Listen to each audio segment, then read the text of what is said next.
region, and we were dead spot on.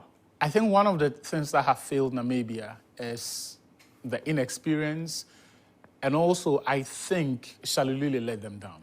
This is the first time in the history of Namibia that they've made it to the knockout stage of the competition. Yeah. So obviously, the nerves are going to affect the team. The weight of expectations may be too much for them to carry because they've not experienced this before. They don't know how to deal with it.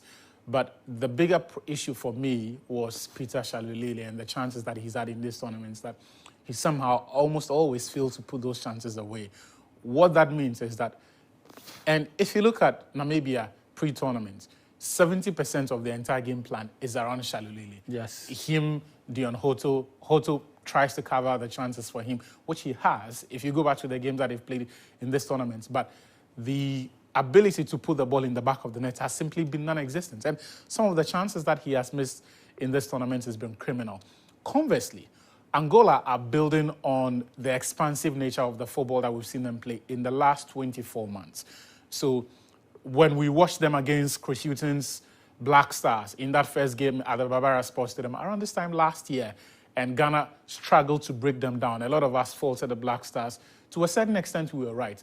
But what we also failed to do was to credit Angola for being the tactically sound units that have clearly fashioned out how players like Mabulu, players like Dala have come into this team and have become the mainstay. So they can take the game. And you know, one of the things that I like about Angola is that they know they are not going to dominate you for 90 minutes.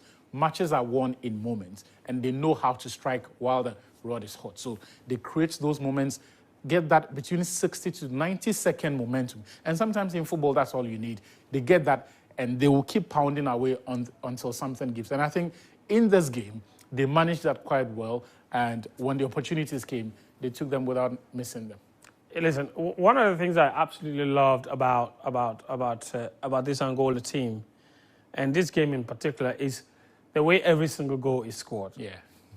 Every single goal was well rehearsed. Team effort. Goal of the month contest. Brilliantly done. Yeah. And that Mbalulu finish. Listen. Electronic sports, FIFA 24 stuff. It's unreal. And it's a skill that I've seen maybe Asamoah Gyan perfect, you know, in his playing days. Luis Suarez as well. Luis Suarez too. You must have a lot of confidence to be trying things like that in this game. Having said that, is that why we should consider Angola a very dangerous proposition? Because it looks like they are playing without fear at all.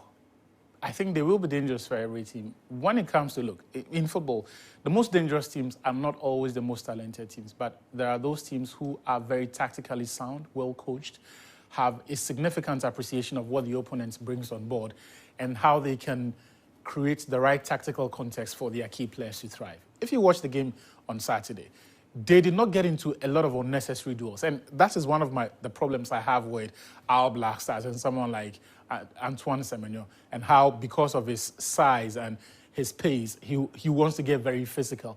They don't, as a centre forward, you don't need that. I mean, for someone like Mabululu, he understood that stay in your space. The team will create the separation for you, so they can create overloads on one end of the pitch, quickly switch play, and if you stay disciplined, you are going to find yourself 1v1 with the defender, sometimes 1v1 with the goalkeeper. That chance comes, you take it.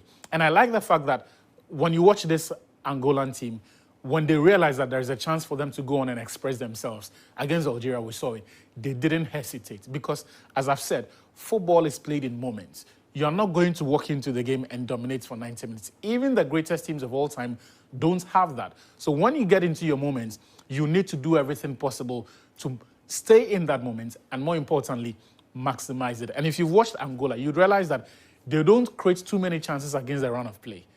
Often when the chance will come, you'd realize that within a 2 or 3 minute spell, they have been knocking. They had been showing signs that they wanted to create something similar. So while the goal may not be a carbon copy of everything they've been rehearsing pre that incident, you would see traces of that. So the runs, the diagonal runs that the players would make, the runs off the shoulder of defenders that the strikers will make, the combination, the passing sequences that result in the goal. All of those are things that you're going to see. And critics are going to say that is robotic football, that is too choreographed. But if you take that away from Angola, what really do they have? So they're a team that is very well coached and they know what their strengths are and they are not prepared to deviate from that for any reason. You know, for me, like the most impressive thing about this Angola team is they don't necessarily have players who are playing at the biggest leagues in the world. And it says everything you need to know about what it takes to build a national team. And that the national team doesn't have to be a collection of big players playing for top teams around the world. A national team is a cohesion. The chemistry is what is really important. A collective, the unit, a collection of people that are willing to die for their country. And when you consider that this is the same Angola team that we beat in Kumasi and held away from home, and you see how much better off they are just a few months later, and you see how much worse off we are, then you ask yourself, what exactly happened? Because it's the same Angola coach. They didn't change the coach. Same players. In fact, one of their best players didn't come for the competition. No. You know, he was in Kumasi tormenting Gideon Mensah left, right, and center. He opted to stay for his club side because he said he wanted to concentrate on club football. Yeah. He didn't even come for the competition.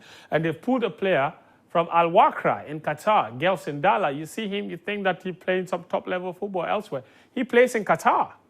He plays in the Qatari Stars League for Al Wakra. Mabululu. The guys who have excelled in this tournament don't come from the teams that you. They do not. They do not. So you know. So it's not. So it's not necessarily about playing for top clubs. It's the application of that talent, and if you can't put yourself and dedicate yourself to the cause, your skill alone is not going to carry you far. So Angola, Atsu, they might have had this easy. Surely their biggest test yet of this competition will be in the quarterfinals when they come up against Nigeria. Yeah.